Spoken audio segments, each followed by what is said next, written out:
All right, so I think I finally got everything set up to teach. At least you'll do the recording in this account because I got two accounts here. One account is for my for using my larger screen, my 4K monitor. Now that the power is out, I don't really have access to my 4K monitor. So in order to use the smaller screen, I have everything kind of configured differently, and as a result, it doesn't work the same way, and some of the stuff you just, because I have spent too much time with the other account, it just doesn't translate to this account here. Anyway, now we're ready. Okay, so the new topic is called relations, and let me just take a look at the time. So I record about 80 minutes in this lecture. All right, so it's 39 right now, so 80 minutes is going to be at about 1:30. Okay, that's perfect. No, it's going yeah. No, it's not going to be 1:30, is it? Yeah, it's going to be about 1:30. I think I'll be fine. All right. So right here, we are looking at relations. So I'm going to talk about, a few examples, of relations.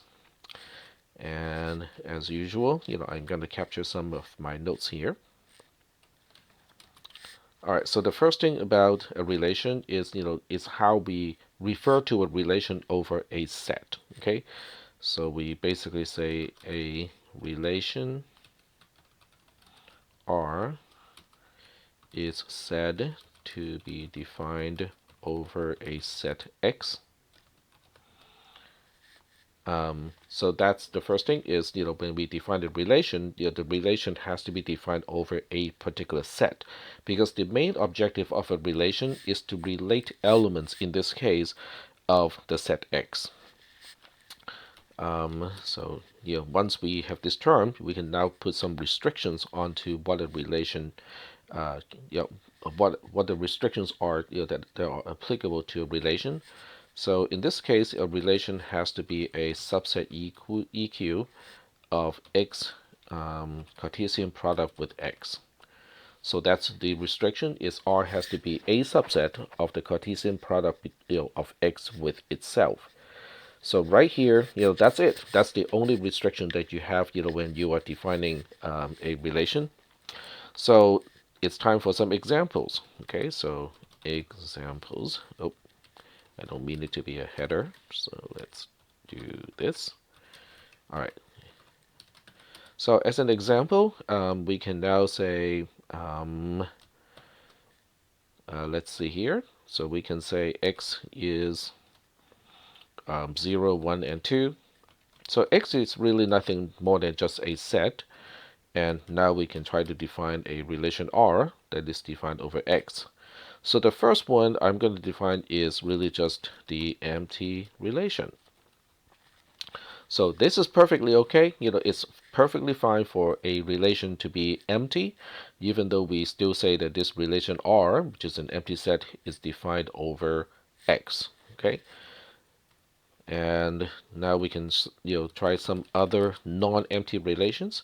So now we can use R being well, since it has to be a subset of the Cartesian product of X with itself, so that means we can have an element relating to itself, and we can also have an element relating to something else, and it is also directional. So that means if we want 1 to relate to 2, and we also want 2 to relate to 1, then we have to say it like that. All right. So in this case, okay, so in this very specific case, then we can say, there are a few ways to say uh, to basically say whether an element relates to another element or not. So we can say one thing, which is 1 relates to 2 using R. That's a really kind of clumsy way to say that. The same thing can now be said as 1, 2. 1, 2 is in R. That is saying exactly the same thing. Or if you want to emphasize, you can say this is true. And then the third way to say exactly the same thing is 1R2. So 1R2 is the shortest and the most concise way to say it is to say 1 relates to 2 using the relation R. And of course, that is also a Boolean expression. So we can say it is true. And we can now throw in some additional examples. So these 3 examples here, they are really saying exactly the same thing. A relates to 2 using R. 1, 2 as a 2 tuple is in R. R is a set of 2 tuples from X and also from X. And we can also say 1R2, which is the most concise way to say the same thing. So next, we can look at the relation 0, 2, because 0 does not relate to 2 using R in this case. So let me erase this one here because because otherwise it just kind of adds to confusion. All right, so now we can say 0 does not relate to 2 using R. That's one way to say it. And then the other way to say it is 0, 2 in R is false. In other words, the 2 tuple 0, 2 is not an element of R. And then the most concise way to say that is to say 0R2 is false. So all of these are saying exactly the same thing. As you can see, a relation is really flexible. It doesn't really have the restrictions of a function where each element of the domain has to map to one and only one thing in the codomain, because there's no such thing as a codomain. You can see, both of these sets here, they are both X. So we are really just stating whether a particular thing relates to another particular thing in the set or not. All right, so this it may sound kind of abstract and sounds kind of useless. So what we'll do next is to look at a relation that we all know. So in this case, we'll use another example. So in this case, we are going to look at less than or equal to.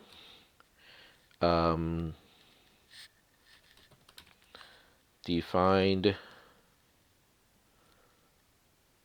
as a relation over, and we can just pick the set of all natural numbers. So math BB, there we go. So in this case, you can see less than or equal to, even though most of the time we use it as an operator, like, variable x is less than or equal to variable y.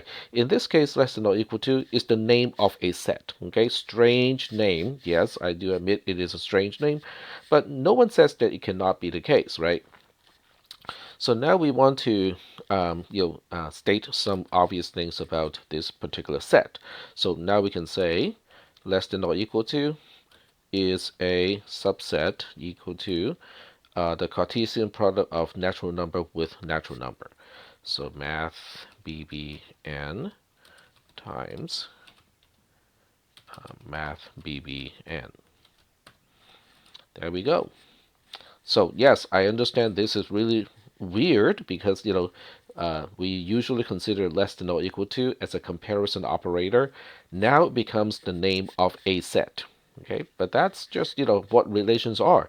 I mean, they're just quote unquote operators relating two elements of the same set, or to state whether they are related in a certain way or not. So in this case, the quote unquote certain way is whether the first thing is less than or equal to the second thing. All right, so now it should be pretty clear, of how we can utilize this notation. So now we can say consider 1 and 2. So the usual way that we state this is to say, oh, okay, we know how to say this. 1 is less than or equal to 2 is true. Okay, so that's kind of, yeah, most people would not have a problem with this expression here, which is 1 is less than or equal to 2. But a more clumsy way to say that is to say 1 relates to 2 using the less than or equal to relation. So less than or equal to can be seen as an operator, but it can also be seen as a relation. Another way to state exactly the same thing is to do something like this. You can say 1, 2 as a 2 tuple is in the set of less than or equal to. So once again, this is a very strange notation because normally we do not see less than or equal to as the name of a set. But in this case, yeah, we kind of look at it as a set. So now we can say whether something is a element of it or not. And so that kind of concludes, the notations, because if you think about this very specific notation, applying less than or equal to this to over the set of natural numbers, this is the infix notation, which is kind of the same thing as this infix notation right here. This is the spelled out way of saying something, and this is the spelled out way of stating whether one element of X relates to another element of X using the relation R. And in this case, we are looking at a relation as a set. So in order to state whether something relates to something else, we use a two tuple explicitly, with the first thing as the first item and the second thing as the second item. And then we ask, is that two tuple an element of the relation, because a relation is a set. I was tempted to ask, are there any questions? But obviously, since I'm really just recording this, I cannot really ask that question, which is taking, it really kind of shows you why synchronous classes are useful, because, normally I would have stopped here and go like, okay, do you guys have any questions? And, and most people, some people in this class, like to clarify with using some other examples, which is a great use of the time in a class.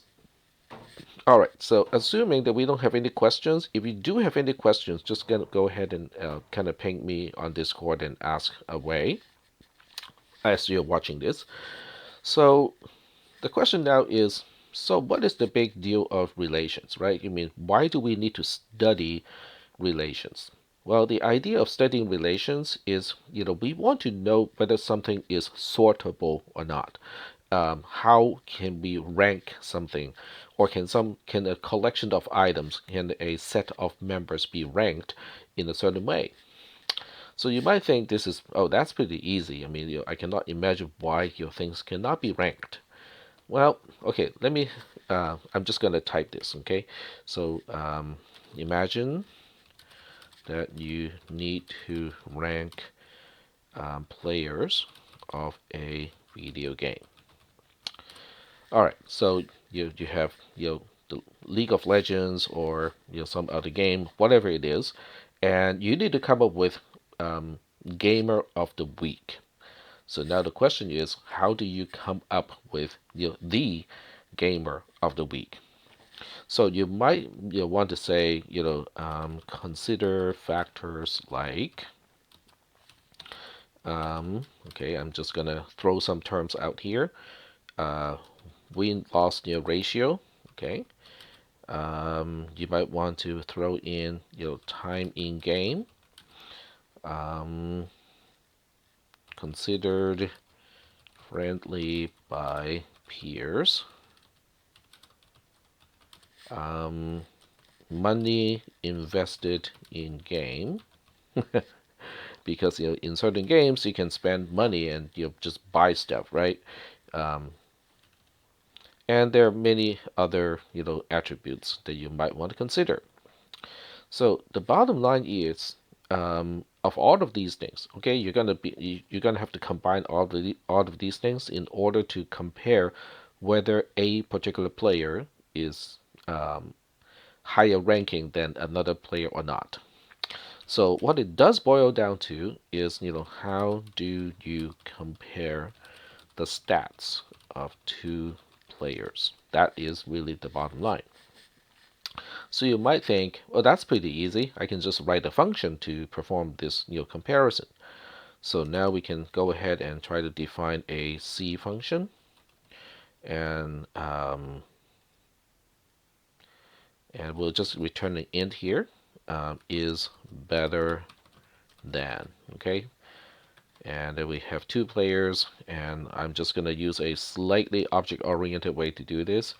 So we have struct gamer p1 and then struct gamer p2. So, I'm using a plain C type of program, but you can basically look at P1 and P2 as two objects or pointers to two objects, and then each object captures all the data or all the stats of a particular gamer.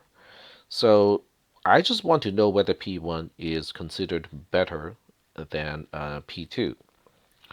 So you might say, oh, that cannot be too difficult, right? Because you can just say return, and you can say if P1's time in game is more than P2's time in game, then P1 is considered a better gamer. Or, okay, so if that doesn't work, in other words, if P1 does not have more time in game than P2, then we're going to have another comparison. For example, money spent, right? So money spent in game is greater than P2's money spent in game, and so on, right? So you can basically use whatever logic you want, to determine whether a particular player P1 is considered better from the perspective of finding your gamer of the week than than P2, the other gamer. But the question now is, are you really sure this way of defining ranking will give you, the gamer of the week? So that question, we'll explore that question again after we talk about some of the attributes that can be used to describe a relation. So getting back to the notes, the actual notes that I have typed up, we have just kind of gone through a concrete example, even though in the concrete example, I was using less than, and then in the in-class example, I was using less than or equal to, but it's basically about the same thing. And then this is a random example, which kind of shows you how relations can be really kind of arbitrary. And what we want to do now is to move on to section 5. Section 5 talks about some of the attributes of a relation. So these attributes in a certain way is sort of like injection, surjection, and bijection, which are properties that we can use to describe functions. So in this case, we have reflexive, symmetric, transitive, and anti-symmetric in order, as the four really kind of basic ones to describe a relation. And then later on, there's one extra one that we'll introduce, but we'll talk about that later. So the most basic ones are these four, reflexive, symmetric, transitive, and an anti-symmetric. Reflexive is defined like this, okay? In other words, if a relation R over a set X meets this requirement, make this particular quantified statement true, then we say that R is reflexive over set X. All right, so that seems pretty easy. So let's actually go in and take a look at what this quantified statement is actually saying. It says for all E in X, E in the tuple is in R. So that means no matter which element you choose in X, we have to make sure that that element relates to itself using R as a relation. If that is true, okay, if every element relates to itself, then R is considered to be reflexive. All right, so let's use some examples to kind of illustrate this. So what I do is I'm going to expand this, and now we have reflexive. All right, so we're going to try some examples. So the first thing we need to do is to define X, because we have to define X in order to understand what the relation is defined over. So we can define X to be 0, 1, and 2, okay, just to be very simple. And now we want to consider different types of R or relation, R is just a name, okay? You don't have to call your relation R. I'm just kind of used to using, R as the name of the relation, but it doesn't have to be R. You can choose, other letters. So we're going to define R as the empty set first, okay? So the question now is, if R is an empty set, is it reflexive? In other words, if I just choose any element in X, does that element relate to itself using R? The answer is quite obvious. No, right? So we can now say R is not reflexive. And that's pretty obvious because if no element relates to any element, I shouldn't say other, then obviously no element relates to itself because there's no relation whatsoever amongst the elements of X. All right, so the next one is to redefine R, and this time we'll have 0, 0, and 1, 1, like so. And obviously I have mistyped something. There we go. All right. Oh, okay. Wrong kind of brace. There we go. All right, so if we define R to be to only have two tuples, 0, 0, and 1, 1, and we ask whether this R is reflexive or not, it is also quite obvious that it is not reflexive. Because even though 0 relates to itself, 1 relates to itself, 2, on the other hand, does not relate to itself. And in order for a relation to be reflexive, we need every element to relate to itself. And that's why in this case, it's not going to be reflexive. And we can even explain that, right? So we can explain and say because 2, 2, 2, 2 is in R is false. Because 2 does not relate to 2. All right, so now let's move on to the third example. What if R is 0, 0, 1, 1, and 2, 2? There we go. Then in this case we say, yep, this R is reflexive. Because no matter which element you choose from X, you can find in R that that element relates to itself. So that seems pretty easy, right? The third one, being reflexive, that seems pretty obvious because all elements relate to itself. So now what we're going to do is to present another example here. And in this one, we say 0, 0, oops, I need to use an equal. So in this case, we say, we have 0, 0, we got 1, 1, and we got 2, 2, just like the other one, but now we throw in a different one. We throw in 0, 2. And then we ask, is this also reflexive? And in this case, R is reflexive. All right, so attack, why is it reflexive? We got this extra 0, 2 in it, and it doesn't seem right? Because there's 0, 2 here doesn't seem to have anything to do with whether a relation is reflexive or not. But then that's exactly the point, right? That's exactly the point because R can have anything other than an element relate to itself. It can have extra stuff and it will still be reflexive because it is still meeting the requirement here that for every element in X, it relates to itself. This universally quantified statement does not say that in order for a relation to be reflexive, it can only have elements relating to themselves, but it cannot have elements relating to something else.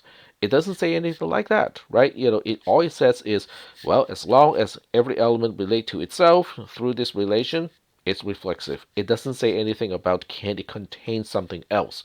So the answer is yes, it can contain something else. And in this case, when we have just one extra element of 0, 2, yeah, doesn't bother whether R is reflexive. It is still reflexive. So now we are ready to move on to the next one, which is symmetric. So we'll first take a look at the quantified statement. For all E and F in X, EF in R, if and only if FE in R. All right, so that means you need to look up and make sure that you understand what this symbol is representing. What is if and only if? So if and only if is true when both sides are true or both sides are false. If one side is true, the other side is false, then the if and only if operator is going to return a value of false. So that is important. And let's go ahead and take a look at some examples. So what I'm going to do is I am going to copy and paste this into, I think we tried this, it doesn't work. It doesn't actually copy and paste. Let's see. Nope, that copies everything. So let me see if that works. Control C, and then switch back to my note over here.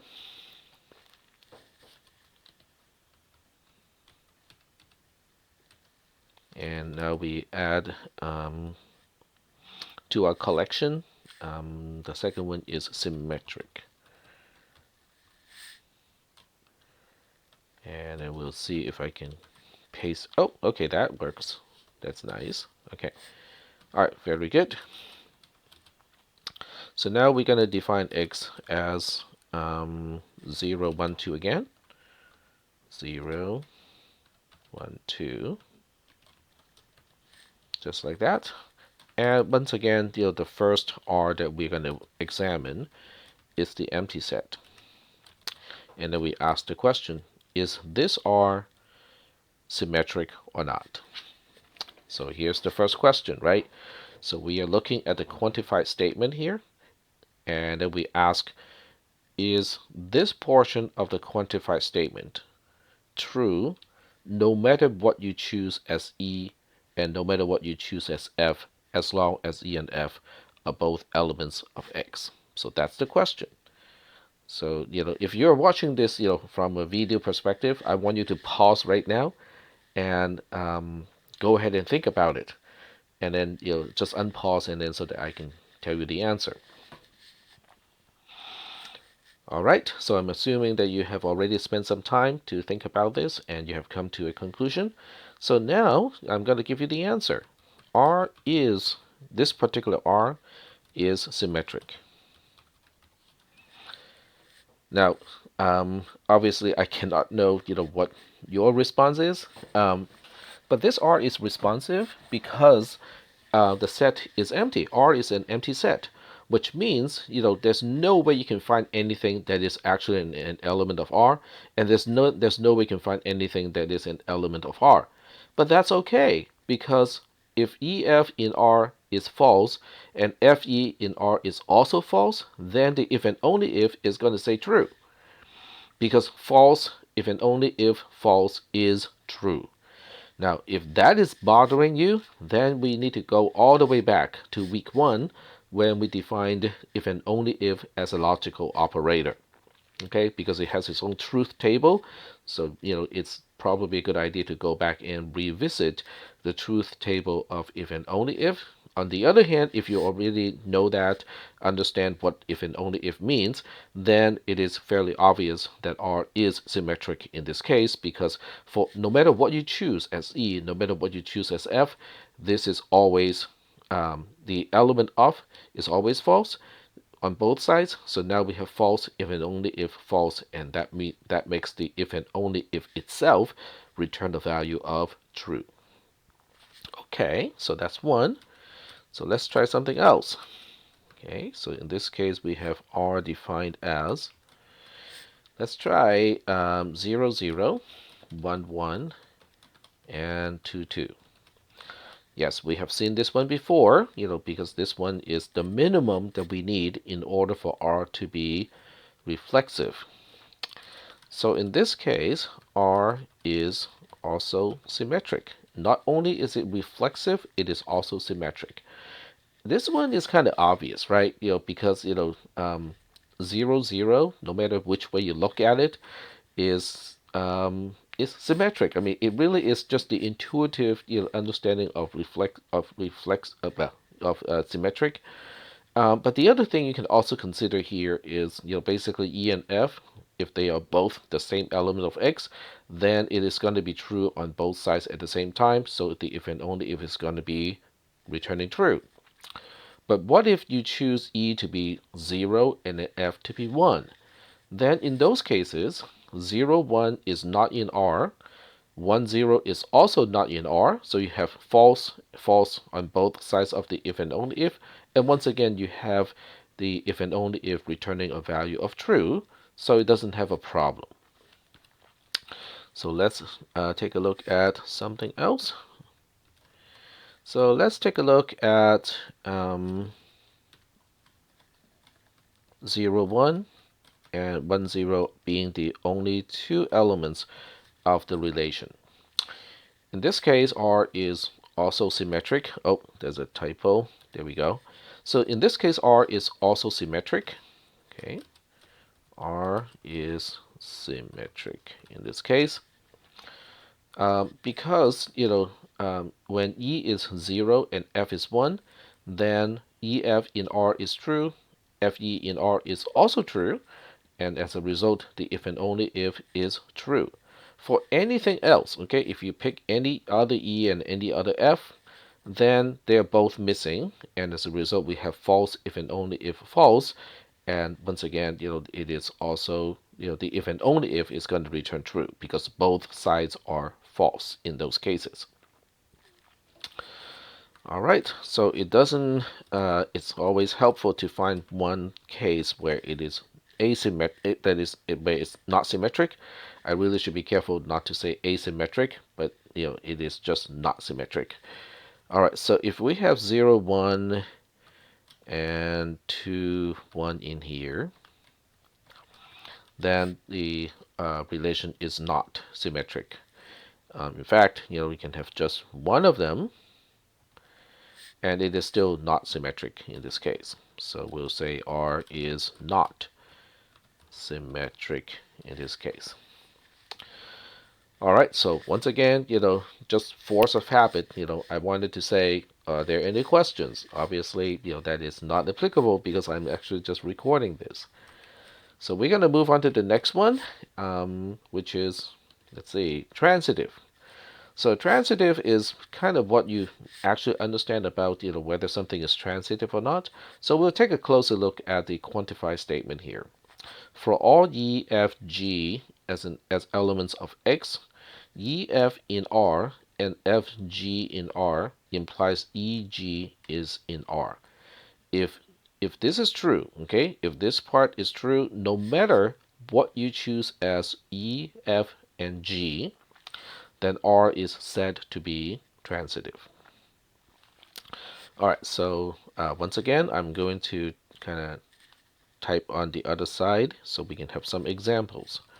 So now we're working with transitive, and we'll go ahead and copy this equation over. Copy.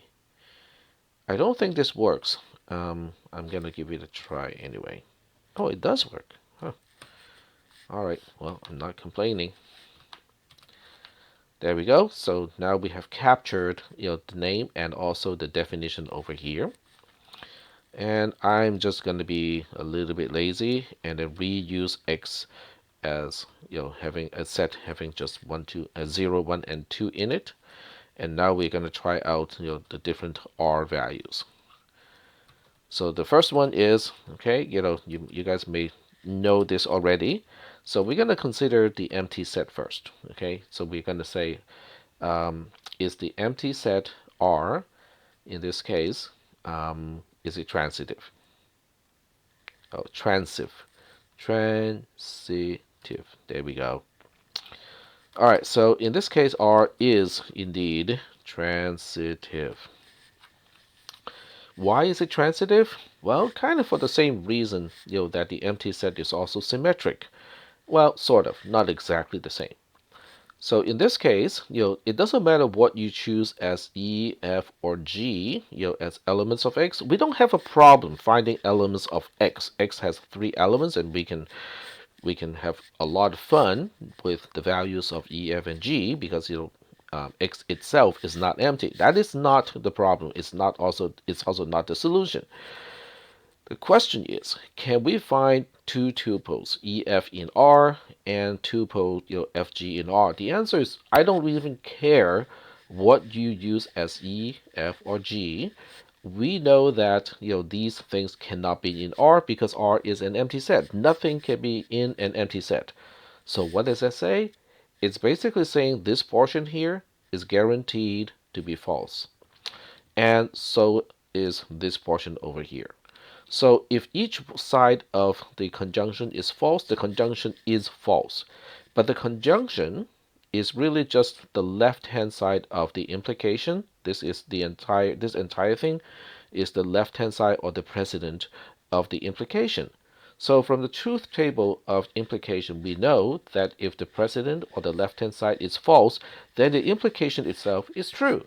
I don't even care about what you choose as the elements on the other side. As long as I can make this portion here false, then the implication itself is guaranteed to be true. And since R is empty, there's no way we can make the conjunction true, and as a result, the implication is going to be true for no matter what we choose as E, F, and G, and as a result of that, R is transitive. So at this point, if someone is not comfortable with what I just said, which has to do with the implication being true when the left-hand side is false, then we need to go back and review the definition of implication, which is introduced in week 1. All right, so that is done. Let's try something else. Okay, so let's say, what if R is just 0, 0? Okay, and forgot about the set notation here. So what if it is the set of only one single tuple, which is 0, 0? There we go. And it doesn't like the formatting because... There we go.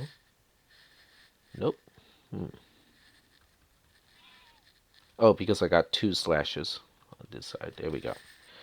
All right, so what about this one? Is this R transitive or not? So once again, if you're watching the video, you might want to pause, okay? Don't just wait for me to tell you what the answer is. Try to figure this out first and then compare your answer with what I am going to say. So I'm going to assume that you're going to pause, so I don't have to pause. All right, so the answer to this one is true, okay? This R is actually transitive. All right, why is it transitive? Well, because the only element in R is 0, 0. So if you want to make this conjunction true, then you have to choose E, F, and G all being zeros, right? So E is a 0, F is a 0, then 0, 0 is in R is true. F is a 0, G is a 0, 0, 0 is R in R is true. So now you have true and true, which is true. So now you have the entire left-hand side of the implication being true. All right? But then that automatically locks down what tuple you're looking at on the right-hand side, because now you have just locked down E being 0 and G also being 0. 0, 0 is in R. It's also true. So even though you only got one chance to make the implication false when the left-hand side is true, but the right-hand side is false, in this case, if the left-hand side is true, we are also guaranteeing that the right-hand side is true as well. So that's why this particular R is indeed transitive. Alrighty, so let's try another example. All right, so this time we are keeping 0, 0 in here. And oh, let's try this fun one. This is a really kind of cool one. All right, so let's try this one here. Okay, so we have 0, 1 and then 1, 0 as the only two elements in R. And the question again is whether this R is transitive or not. Okay, so we are now working on transitive. So the question is, okay, so I'm gonna let you guys work on this a little bit and go ahead and pause the video, work on this. After you're done, you'll come back and unpause the video. R is not transitive in this case. Transitive, there we go. Well, it is not transitive. It's not transitive, okay? Because there's a way to choose E, F, and G such that what we need to be true, no matter what E, F, and G we are we choose, we can make it false. Okay, so we'll take a look. So we basically say if E equals to 0 and F equals to 1 and G equals to 0, then this statement over here is false. This thing here is false. Let me see what I'm gonna do here. Yeah, I can just, oh, I cannot because this is not using the same software to render it. It's not using math jacks. So that means to do that, I'm gonna have to go back here and just pick the one portion that I need to specify, which I think starts from here.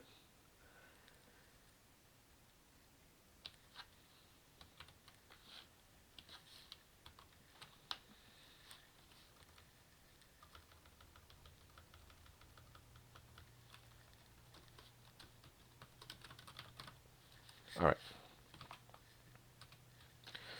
there we go. So if I choose E to be 0, F to be 1, and G to be 0, then EF is in R is true, FG is in R is also true, but EG is in R is false. And I think I got one extra parenthesis at the end. There we go. All right. All right, so I hope you guys see what I mean by this, right? Because E is 0, F is 1, 0, 1 is in R, is true. F is 1, G is 0, FG is in R, is also true because 1, 0 is in R. E is 0, G is 0, 0 and 0, 0 is in R is false. So that's why this R is not transitive. Well, let's go ahead and try to fix it then. So this time we have R defined to be kind of the same as before, except we throw in the one that is missing, right? Just 0, 0. So this time, is it transitive or not? Once again, I want you to pause, okay? Just work on this and then come back and then pause. Well, R turns out to be not transitive. It's not transitive. Why is it not transitive? Because we threw in that 0, 0, that should make it transitive. Well, you're forgetting that the other way that we can trick this system is to say, what if E is 1, F is 0, and G is also 1? Then it is missing 1, 1. And this is still missing 1, 1, and that's why it is still not transitive. All right, so I am just going to do you a favor and explain exactly why it is not transitive. Because if you make E 1, F 0, G also 1, then this statement over here is false. All right, so that means we have missing one more element to make that R transitive. So we have to add one more, which is 1, 1 in this case. Then R is transitive in this case. Finally. Alrighty. So I'm guessing most of you are getting the general idea of how something is transitive or not. So we're going to move on to the next one. The next one is probably one of the most confusing of all. It is called anti-symmetric. First thing is to cross out that synonym in your head that anti-symmetric means not symmetric. That's not what it means, okay? So anti-symmetric has a very specific meaning here. So we're going to take a look at the definition of what is anti-symmetric. And R is defined over a set X, and it is called anti-symmetric if and only if the following is true. So this is saying for every way they can choose element E and element F in X, we need to make sure that this part is always true. So what is this? It says EF is in R and FE is in R, implies E and F are the same thing. So there's nothing new here, okay? There are no new symbols, okay? There are no new operators here. It's just that, they are combined in a somewhat awkward way. So we'll go ahead and take a closer look at anti-symmetric. Anti-symmetric. And I am going to, once again, copy and paste this into my captured note. So we're going to go to copy the clipboard, tech command, and then paste it here. Works like a charm this time. And here we have it. Oh, we got an extra backtick at the end. Let's get rid of that. Okay, so we're good here. All right, so X is still the boring 0, 1, 2 as usual. And we'll first examine what if R is empty. Okay. All right, so once again, you think about it a little bit and then come back and unpause the video. To pause it now. Well, as it turns out, this R is anti-symmetric. So we'll state that first, is anti-symmetric. So the question is, why is it anti-symmetric? Well, it really kind of should be obvious now, because it has a whatever it needs to be true for no matter how we choose E and F, this statement here, the last operation is a implication. And whenever the last operation is an implication, then we ask, okay, can we just be lazy and just show that no matter what we choose as E and no matter what we choose as F, this conjunction is always going to be false. Because if we can show that, then we know the implication is always going to be true. So in the case of an empty set, it's trivial, because this side of the conjunction is element of R. The other side is also element of R. When R is empty, nothing can be in R.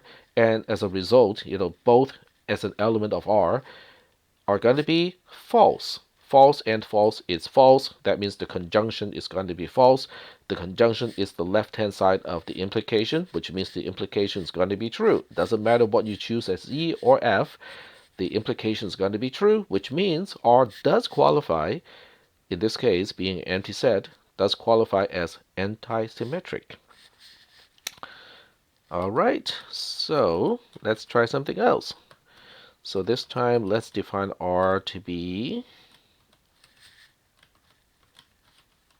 let's see, let's define it to be 0, 0, 1, 1, and 2, 2. Okay, we have seen this before. And once again, use a little bit of your time to figure out whether this is supposed to be symmetric, anti-symmetric or not.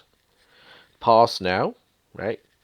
And assuming that you're now unpausing with your answer, let's go through the actual answer. R is indeed anti-symmetric here. So this one is anti-symmetric because if you say, I'm going to find a way to make it false, okay? But in order to make R not anti-symmetric, you need the implication to be false for some choices of E and F. So in order for the implication to be false, you first need the left-hand side to be true. In order for the left-hand side to be true in this case, you have to make sure that EF is in R and FE is also in R. And the only way to make that true is E and F being both zeros. Okay, that will make it true. Both being ones, that will make it true. Both being twos will also make it true. But if E and F are exactly the same thing, don't you think E equals to F is also going to be true?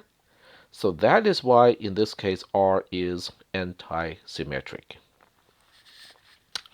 All right, so if that is the case, let's look at the third one. And in the third one, we have 0, 1, 1, 0, and that's all we have in the set, okay, in R. And we ask the question, is this anti-symmetric or not?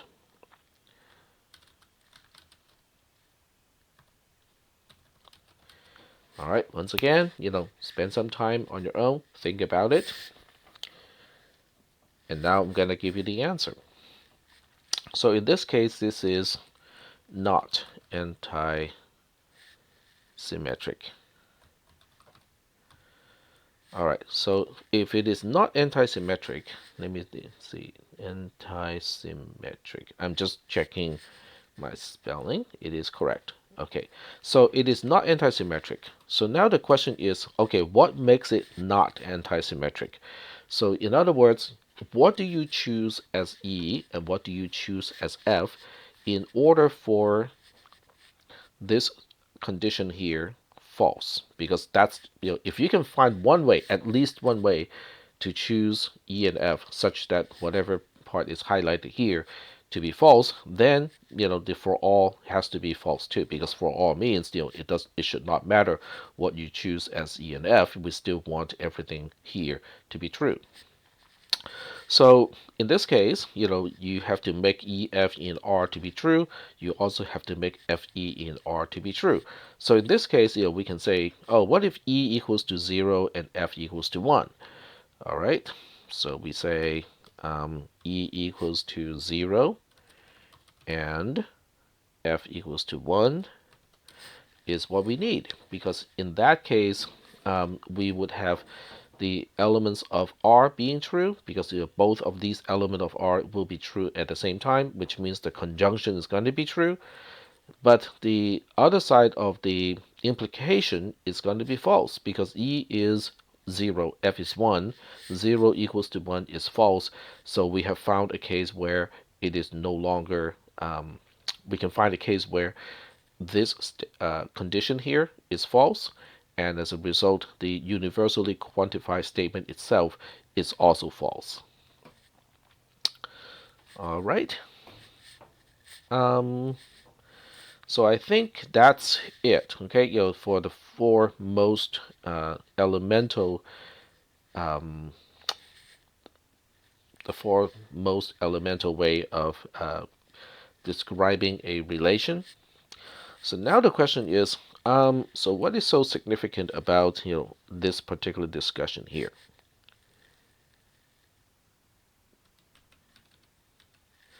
Well, with only these four, we can now define what is partially ordered. So here's partially ordering. Partially ordered means R is reflexive, anti-symmetric, and transitive. And you can see symmetric itself does not appear here.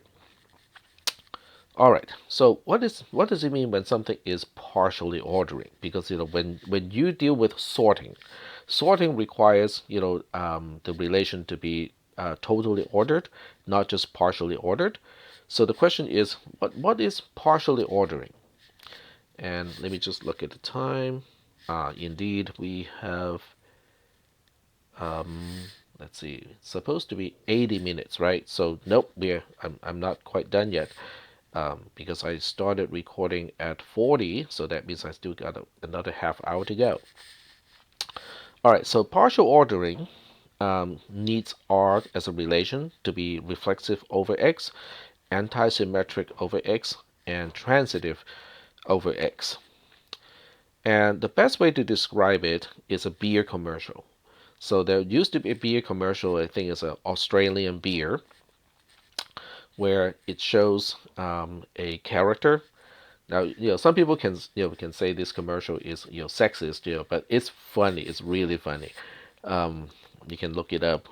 If you just look up a rich, smooth but not rich beer commercial, you'll find it. And why not, right? Let me just go ahead and locate it. Beer commercial. Um, oh, okay, right there. I think this is it.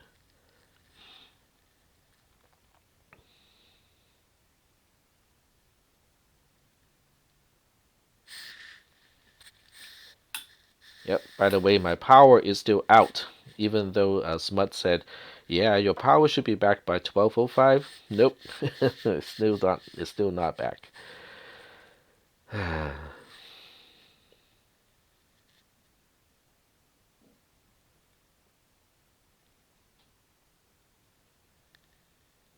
Yep. I think that's just my phone being tethered. It's just kind of slow right now. And then we have a commercial. Great.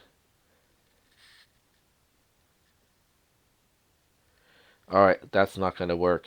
Just because the internet is so slow. All right, so let me just kind of summarize what the commercial is saying. Okay, so I'm gonna summarize the commercial in my own note area here. Okay, so the commercial shows two characters, right? So one character is rich but not smooth, and then the other character is smooth but not rich. You gotta watch the commercial; it's really funny. So, and then they say the beer is rich and smooth. So the implication here is the beer is better than both characters in the commercial because the beer is both rich and smooth. So they didn't quite say, okay, because there's no need to say anything, is, well, if someone is not rich and not smooth, then that person is going to be at the bottom of all of this, okay? So what I'm going to do here is I'm going to define a new operator. Okay, so I'm going to prefix this as beer commercial and then put an indentation for each one of these items. All right, so now we want to define a new operator or new relation. Okay, so we have a relation being at least as as attractive as. Okay. Um, and we'll even go ahead and abbreviate that as R. Okay. All right. So now we have four elements because each one of these is an element. Okay. Rich but not smooth is an element of X. Smooth but not rich is an element of X. Rich and smooth is an element, and not rich and not smooth is also an element. And we are trying to define this R over that X, and so that we can define this relation of at least as attractive as between those four. So how are we going to define those four, right? So let's go ahead and give these things abbreviations because I don't really feel like typing all of this stuff here. So we'll call this one A, we'll call this one B, call this one C, and then we'll call this one D. And then once we have A, B, and C defined, then set X is going to have A, B, C, D as its elements. And now we want to define R. All right, so let's go ahead and define R. And there we go. I want to make this a bulleted list. There we go. So let's go ahead and define R. All right, so in this case, because the relation is quote unquote at least as attractive as, right? So A is going to be relating to itself because rich but not smooth is at least as attractive as rich but not smooth. So it kind of goes without saying that A relates to A, B relates to B, C relates to C, and then D relates to D. Okay, so that kind of goes without saying. But then we can also compare the most desirable, which is rich and smooth, C, and it is going to be at least as attractive as all of the other ones. So now we can have CB, CA, and also CD, right? I mean, when you have, okay, if you just look at these four as beers, okay, when you have a beer that is both rich and smooth, don't you think that beer is going to be better than all of the other three, right? Okay, so, I don't drink beer too much, okay, so I'm not really that much of a beer critic, but, just going with the commercial, we're going to say that. Okay, so that's settled. The next one we can also compare is rich but not smooth. Even though it's not top tier, it's still better than not rich and not smooth, right? So we can now say, AD is a tuple. And then last of all, we have smooth but not rich. Once again, it is not going to be the top tier beer, but it is also not the worst, because smooth but not rich is still better than not rich and not smooth. So we have BD in here. All right, so when you look at this R here, it defines, at least as attractive as, in terms of beer, amongst, these four categories of beers. All right. So assuming your answer is yes, okay? Even though you may not drink beer, I don't drink beer, but I think we can kind of infer that people who do drink beer want their beer to be rich and smooth. So now we want to look at this particular relation, and then we ask the question, is it partially ordered? All right, so let's check out what is partially ordered. Partially ordered require R to be reflexive. So in this case, X has A, B, C, and D. So the question is, using the relation R, is A relating to itself? Yep. Is B relating to itself? Yes. Is C relating to itself? Yes. Is D relating to itself? Yes. So it is reflexive. The second requirement is anti-symmetric.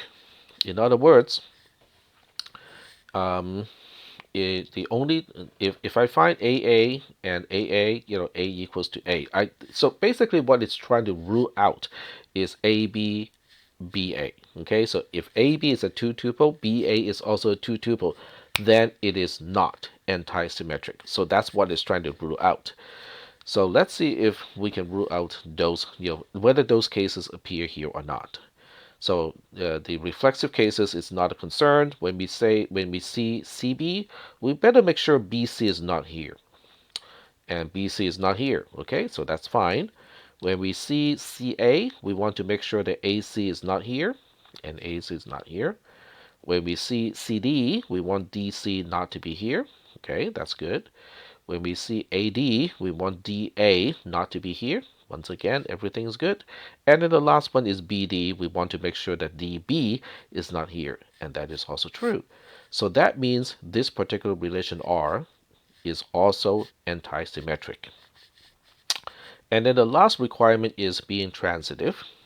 So we want to see if it is transitive. So transitive is a little bit harder to prove, directly.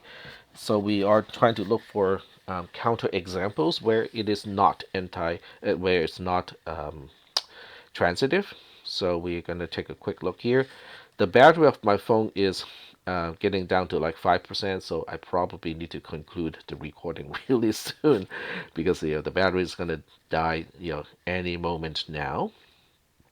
Well, I shouldn't say any moment, within 5 minutes or so. All right, so I got 1 hour in. I'm just kind of pushing for another maybe 10 minutes. Hopefully, we will see. All right, so in here, we can see that it is actually transitive.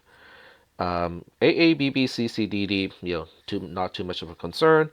If we see a CB and BD, we should make sure that CD is also here, and that really is the case. If we see CA and AD, we also want to see CD here, which is also the case. So far so good. Okay, this is actually meeting all of the requirements of being partially ordered. So, before my battery runs out completely, the question is, why is it important to understand partially ordered? Partially ordered is not giving you the ordering of everything. It gives you the ordering of some things, but not everything. So in this case, if I pick a beer that is rich but not smooth, and then I pick a beer that is smooth but not rich, and then I ask you to rank the two beers using what is in R, you cannot come up with a conclusion because there's nothing in here that would indicate the ranking between A and B. You can see AB is missing entirely. You can also see that BA is also missing entirely from this particular set. So that means within these two, there's nothing that I cannot draw a conclusion. If you ask me, if I have a beer that is rich but not smooth, and then I have another beer that is smooth but not rich, um, which one is at least as attractive as which one? Then I go like, I cannot tell you because it is not spelled out anywhere here. So this is the problem, okay? Because if you have a relation like this, okay, which is partially ordered, and you're attempting to sort it, okay, using any type of sorting algorithm, it is not going to work correctly. Because in order for sorting to work, you need a totally ordered relation, not a partially ordered relation. And this is basically why we have this discussion here. Because if you need to come up with gamer of the week, then you need to make sure that whatever way you compare two gamers is going to be based on totally ordered relation and not a partially ordered relation. And it's very easy to come up with partially ordered relations too. It's just that, I'm going to use this factor, I'm going to use this factor, and I'm going to use this factor in a conjunction, and we're going to use some and, we're going to use some or. Chances are you might come up with a relation that is only partially ordered but not totally ordered. So I'm down to 3%. So I'm gonna stop the recording now instead of risking losing the entire recording and all the notes. So I am going to sign off, and I'm also going to show you, what we have, on. Oh, that's not what I want to show. Yep, it is. Never mind. So this is basically all the captured. This is not the captured. This is the captured notes here. So, oh, wait, where did it go? Yes, usually when I run out of time, I lose track of things. Uh, right, I just changed the tab. This is it. Okay, so everything is now recorded, and I have 9 minutes to spare, but I'm not gonna push it anymore. I'm gonna shut down the system. So when I restart, I'm gonna upload it to YouTube, and you guys can watch it. I think the timing is going to be okay, because in class, I actually give you guys some time to think about the questions, and then you guys would respond. So that interaction time is completely lacking here. Okay, it's gone, and I think that just that's going to make up the next 12 minutes or so. Um, all right, so I'm gonna upload it and announce it whenever I can. Right now the power is still out, can't do anything. Alrighty, you guys have a good weekend, and I am stopping the recording.